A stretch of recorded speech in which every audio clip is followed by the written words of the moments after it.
ബീഹാറിൽ എൻഡിഎക്ക് block buster വിജയമാണ് സ്വന്തമാക്കാൻ കഴിഞ്ഞത്. ഡബിൾ സെഞ്ചുറി തിളക്കത്തോടെ ഡബിൾ എഞ്ചിൻ സർക്കാർ ഇത് അധികാരത്തിലേക്ക് തുടരാൻ തീരുമാനിക്കുന്നു. മഹാസഖ്യം തകർന്നടിയുന്ന കാഴ്ചയും കണ്ടു. പരമദയനീയമായ അവസ്ഥയിലേക്ക് കോൺഗ്രസ് കൂപ്പുകുത്തുന്നതാണ് ഇന്ന് കണ്ടത്. ഇടതുപക്ഷത്തിന് നേടാനായത് 3 സീറ്റുകളാണ്. ഒവൈസിയുടെ പാർട്ടി 5 ഇടത്ത് മുന്നേറി. പ്രശാന്ത് കിഷോറിന്റെ ജൻസ്വരാജ് പാർട്ടിക്ക് നിലം തൊടാനുള്ള അവസരം പോലും ബീഹാറിലെ ജനങ്ങൾ നൽകിയില്ല. ചിരാഗ് പാസ്വാന്റെ LJP മികച്ച നേട്ടമാണ് കൈവരിച്ചത്. ഇരട്ട അക്ക സീറ്റുകളിൽ LJPക്ക് വിജയം നേടാൻ കഴിഞ്ഞു. പി ബസന്ത് ഡൽഹിയിൽ നിന്ന് വിവരങ്ങളുമായിട്ട്. ബസന്ത്, അങ്ങനെ ഫൈനൽ ഫിഗറിലേക്ക് എത്തുകയാണ്. NDA 203, മഹാഗഠബന്ധൻ 34, മറ്റുള്ളവർ 6 എന്നത്. BJPയെ സംബന്ധിച്ചും നിതീഷ് കുമാറിനെ സംബന്ധിച്ചും ഇതാ നിങ്ങൾ അധികാരം തുടരൂ, ഭരണം തുടരൂ എന്ന് ജനങ്ങൾ എഴുതി കൊടുക്കുകയാണ്. മറുഭാഗത്ത് ഇനി എന്ത് ചെയ്യുമെന്ന് അറിയാതെ അങ്കലാപ്പിൽ നിൽക്കുന്ന പ്രതിപക്ഷവും. ദുവേഷ്, വലിയ ഒരു വിജയം തന്നെയാണ് NDA സഖ്യത്തിന് ഇപ്പോൾ ബീഹാറിൽ ലഭിച്ചിരിക്കുന്നത്.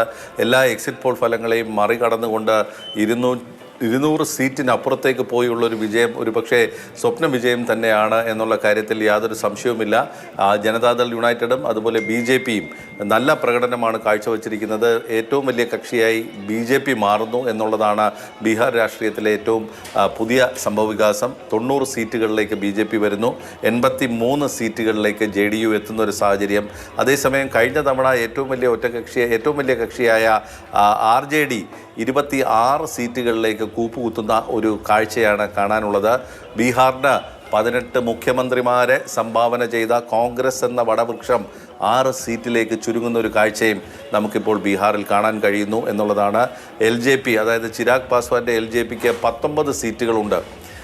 വലിയ ഒരു വിജയം തന്നെ അവകാശപ്പെടാവുന്നതാണ്. അല്പസമയത്തിനുള്ളിൽ പ്രധാനമന്ത്രി നരേന്ദ്രമോദി BJP ഹെഡ്ക്വാർട്ടേഴ്സിൽ എത്തുന്നുണ്ട്. അവിടെ വലിയ ആഘോഷ പരിപാടികളാണ്. ബീഹാറിൻ്റെ പ്രശസ്തമായ ലിറ്റി ചോക്യ അവിടെ വിതരണം ചെയ്ത് തുടങ്ങിയിട്ടുണ്ട്. വലിയ ആഘോഷ പരിപാടികളിലേക്ക് BJP കേന്ദ്ര കാര്യാലയം മാറുന്നൊരു കാഴ്ച നമുക്ക് കാണാൻ കഴിയുന്നു എന്നുള്ളതാണ്.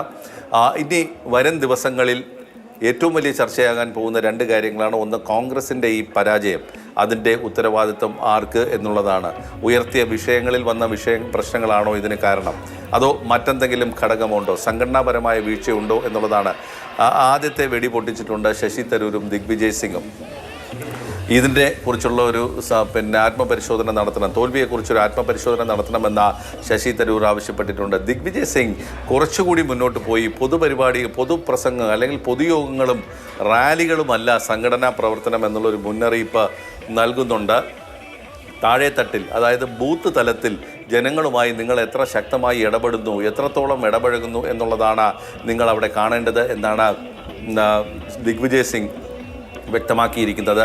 അത് നേരിട്ട് സംഘടനയ്ക്ക് നേതൃത്വം നൽകുന്ന സംഘടനയുടെ ജനറൽ സെക്രട്ടറിയിലേക്കുള്ള ഒരു ചോദ്യം തന്നെയാണ് എന്നുള്ള കാര്യത്തിൽ യാതൊരു സംശയവുമില്ല. ഏതായാലും RJDയുടെ പ്രകടനവും ഇപ്പോൾ വലിയ വിഷയമാകുന്നു. ഒരു കാര്യം നമുക്ക് ബീഹാറിലെ തെരഞ്ഞെടുപ്പിൽ നിന്ന് വായിച്ചെടുക്കാൻ കഴിയും. ബീഹാറിലെ ജനങ്ങൾ ജാതി സമവാക്യങ്ങൾ മറികടന്നാണ് ഇത്തവണ വോട്ട് ചെയ്തത് എന്നുള്ളത് തന്നെയാണ്. മാത്രമല്ല, ബീഹാറിലെ NDAയുടെ വിജയത്തിൻ്റെ ഏറ്റവും വലിയ കാരണങ്ങളൊന്ന് സ്ത്രീ വോട്ടർമാരാണ് എന്നുള്ളതാണ്. 8%-ലധികം കൂടുതൽ സ്ത്രീകൾ ഇത്തവണ വോട്ട് ചെയ്തിട്ടുണ്ട്. ആ വോട്ടുകൾ നിതീഷ് കുമാറിൻ്റെ സ്ത്രീ കേന്ദ്രീകൃത, വനിതാ കേന്ദ്രീകൃത പദ്ധതികൾക്ക് വേണ്ടിയുള്ള വോട്ട് എന്ന് വേണമെങ്കിൽ നമുക്കതിനെ വിലയിരുത്താൻ കഴിയും എന്നാണ് നമുക്ക് ഈ തെരഞ്ഞെടുപ്പ് വിജയത്തെ നമുക്ക് പറയാൻ കഴിയുന്നത്. ബസന്ത്, NDA സംബന്ധിച്ച് മോദി ഫാക്ടർ കൃത്യമായിട്ടുണ്ടാകാം, നിതീഷ് ഫാക്ടറും കൃത്യമായിട്ടുണ്ടാകാം. ചിരാഗ് പാസ്വാന്റെ ഒരു വിജയം അത് വളരെ എടുത്തു പറയേണ്ടതാണ്. വരാൻ പോകുന്ന ബീഹാർ രാഷ്ട്രീയത്തിലെ ഏറ്റവും നിർണായകമായ ശക്തിയായി അല്ലെങ്കിൽ ഒരു നേതാവായി ചിരാഗ് പാസ്വാൻ ഉരുത്തിരിയുന്നു, അല്ലെങ്കിൽ അദ്ദേഹത്തിൻ്റെ പാർട്ടി ആ ഒരു കളം പിടിക്കുന്നു എന്നതിൻ്റെ ഒരു സൂചന കൂടിയായിട്ട് ഇതിനെ കാണാമോ? പ്രധാനമന്ത്രിയുടെ അല്ലെങ്കിൽ അദ്ദേഹത്തിന് വളരെ താല്പര്യമുള്ള ഒരു നേതാവ് കൂടിയാണല്ലോ ചിരാഗ്.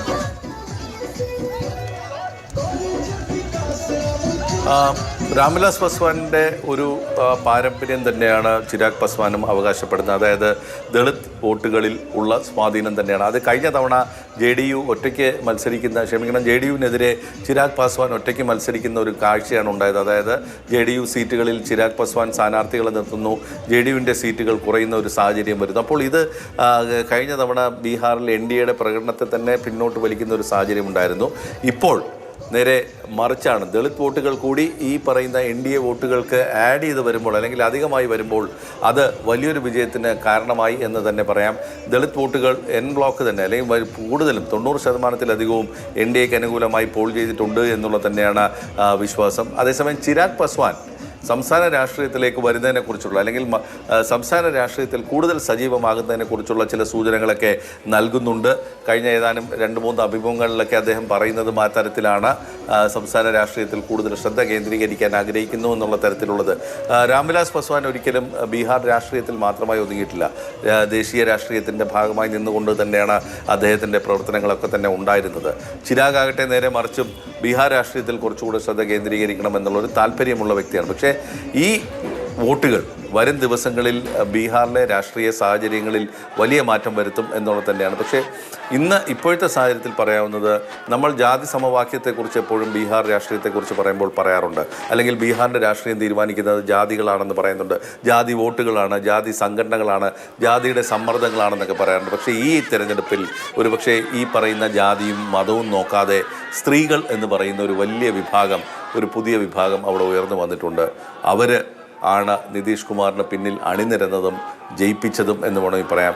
മറുഭാഗത്ത് പ്രധാനമന്ത്രി കാടളക്കി നടത്തിയ പ്രചരണങ്ങൾ, അതായത് ജംഗിൾ രാജ് തുടങ്ങിയ ആ പ്രചരണങ്ങളിൽ ബീഹാറിലെ ഒരു തലമുറ വളരെ കൃത്യമായി നിതീഷ് കുമാറിനോടൊപ്പം നിൽക്കുക തന്നെയാണ് തീരുമാനിച്ചത്. ഈ പ്രതിപക്ഷത്തേക്ക് വന്നാൽ ഇപ്പോൾ ലാലു പ്രസാദ് യാദവിൻ്റെ പടങ്ങൾ തന്നെ ഒഴിവാക്കി പൂർണ്ണമായും RJD എന്നാൽ തേജസ്വി എന്ന നിലയിലേക്ക് ഒരു ക്യാമ്പയിൻ രീതി ആവിഷ്കരിച്ചിരുന്നു. RJD ആണ് ലീഡ് ചെയ്തെങ്കിലും മുഴുവൻ തേജസ്വി യാദവിൻ്റെ തലയിലിട്ട് ഈ പരാജയ ഭാരത്തിൽ നിന്ന് മാറി നിൽക്കാൻ കോൺഗ്രസിനും കഴിയില്ല. ഇത് കോൺഗ്രസിലെ ഏതെങ്കിലും വിധത്തിൽ ഈ ഒരു സഖ്യത്തിൽ തന്നെ വിള്ളൽ രൂപപ്പെടുന്ന ഒരു സാഹചര്യത്തിലേക്ക് കാര്യങ്ങൾ പോകാനും ഇടയുണ്ടോ?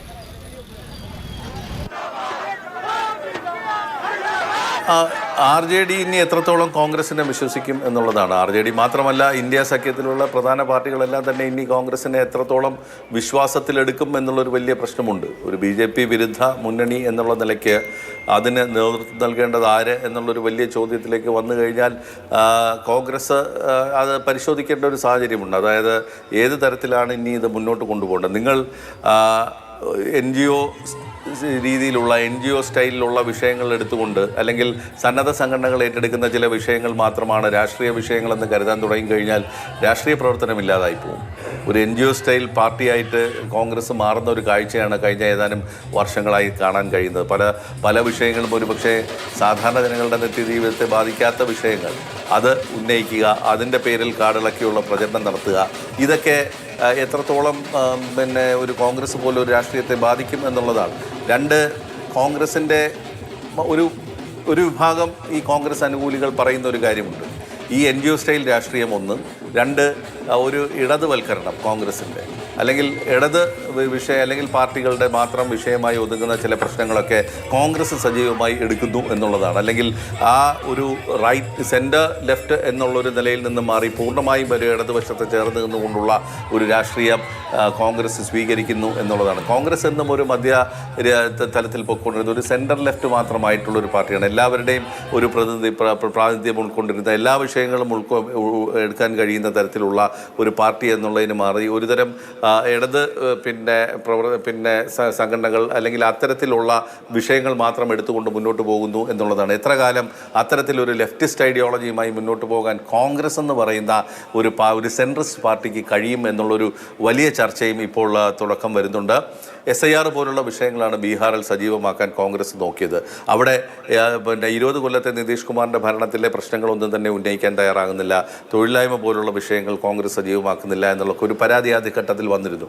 SIRന് വേണ്ടി മാത്രം ഒരു റാലി അല്ലെങ്കിൽ ഒരു പദയാത്ര, അവിടെ ഒരു വാഹനയാത്ര രാഹുൽ ഗാന്ധിയുടെ നേതൃത്വത്തിലൊക്കെ നടക്കുകയും ചെയ്തിരുന്ന ഒരു സാഹചര്യമുണ്ട്. അപ്പോൾ ഇതെല്ലാം തന്നെ വലിയ തോതിൽ കോൺഗ്രസിൻ്റെ അകത്ത് വരും ദിവസങ്ങളിൽ ചർച്ചയാകും. ഇതിൻ്റെ തുടക്കമാണ് ദിഗ്വിജയ് സിംഗും ശശി തരൂരും ഒക്കെ പറയുന്നത്.